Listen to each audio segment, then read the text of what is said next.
What if I told you that the biggest obstacle to becoming wealthy isn't your income, your job, or even your financial knowledge? It's your brain. Every day, millions of people make money decisions they know aren't good for them. They overspend, avoid investing, panic during market crashes, or chase the latest trend. Not because they don't understand money, but because they don't understand themselves. Money isn't just something we earn or spend. It's deeply connected to our emotions, our experiences, and the way our brains are wired. So why do we make irrational financial decisions? Why do two people with the same income handle money completely differently? And can understanding the psychology behind money actually make you wealthier? Let's find out. To understand the psychology of money, we first need to answer a simple question. What is money? Really? Think about a simple 100-pound note. Objectively, it's just paper. It doesn't have emotions. It doesn't have opinions. Yet that same 100-pound can mean completely different things to different people. To a billionaire, it's lunch. To a student, it's a week's groceries. To someone struggling financially, it might mean paying the electricity bill. Money has no emotional value on its own. We assign that value. Our brains connect money with experiences. Safety, freedom, stress, success, failure. That's why money conversations become emotional so quickly. People aren't arguing about numbers. They're defending what money represents to them. If money only has the meaning we give it, then the obvious question is, where does that meaning come from? The answer begins long before you earn your first paycheck. Long before you earned your first paycheck, your brain was already learning about money. Maybe your parents constantly worried about bills. Maybe they argued about spending. Maybe they believed wealthy people were greedy. Or perhaps money was never discussed at all. These experiences quietly become mental rules. Without realizing it, many adults repeat the same financial habits they saw growing up. Psychologists call these money scripts, deeply held beliefs about money that operate automatically. Someone raised in scarcity might save excessively because spending feels dangerous. Someone raised in abundance may spend freely because they expect more money to come. Neither person is necessarily acting logically. They're acting consistently with the beliefs their brain learned years ago. The first step toward financial freedom isn't earning more. It's becoming aware of the invisible beliefs driving your decisions. Those early experiences shape our beliefs, but they aren't the only force influencing our decisions. Our brains are also wired with built-in biases that affect how we handle money. Imagine I offer you two choices. They'll give you 100 pounds. Or they'll flip a coin. If you win, you get 250 pounds. If you lose, you get nothing. Many people choose the guaranteed 100 pounds. Why? Because our brains feel the pain of losing much more intensely than the pleasure of gaining. Psychologists call this loss aversion. It's one of the strongest biases in human decision-making. This is why people panic when markets fall. Even experienced investors feel an overwhelming urge to sell. The emotional pain of watching investments lose value can outweigh years of rational planning. The irony? Selling during panic often locks in losses that patience could have recovered. Understanding this bias doesn't remove it, but it helps us recognize when emotion is trying to take control.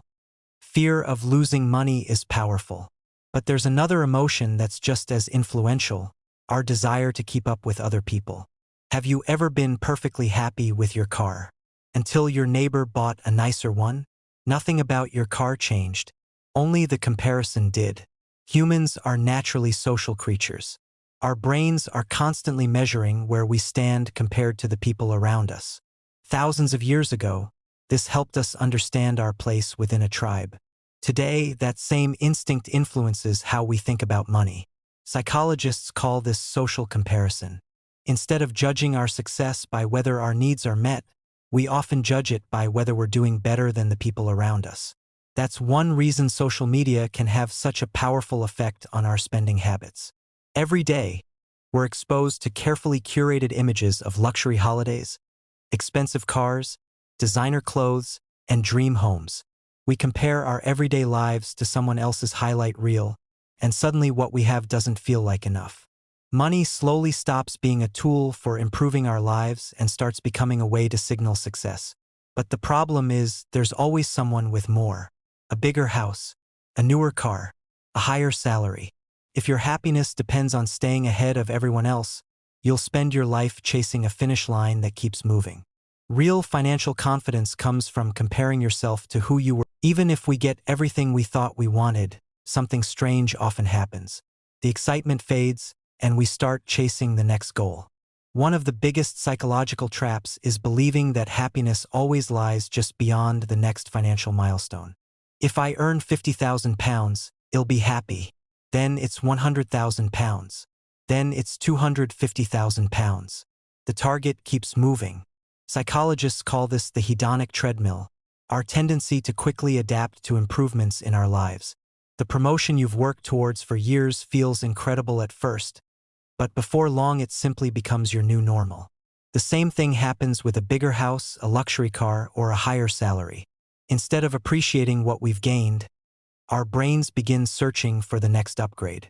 This doesn't mean money can't make us happier. It absolutely can. Having enough money to meet your basic needs, reduce stress, and give you more freedom has a huge impact on your quality of life. The problem begins when we believe that more will always make us happier. Because if enough is always one step ahead, we'll never actually arrive. The happiest people aren't necessarily those who have the most money. They're often the ones who've decided what enough means for them and built their lives around that definition rather than society's. So what does all of this tell us? Money isn't just numbers on a screen or notes in your wallet. It's shaped by your emotions, your experiences, and the way your brain has been wired over a lifetime.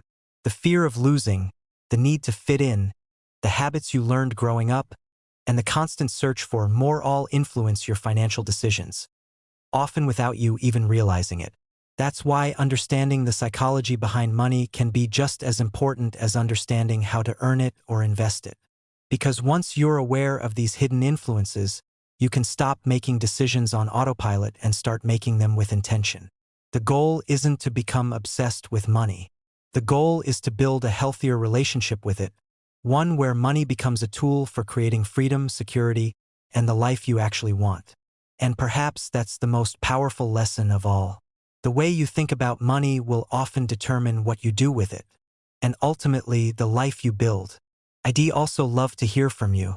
Which psychological concept surprised you the most, or has changed the way you think about money? Thanks so much for watching, and I'll see you in the next one. Remember, wealth is built through progress. Keep progressing, progressors.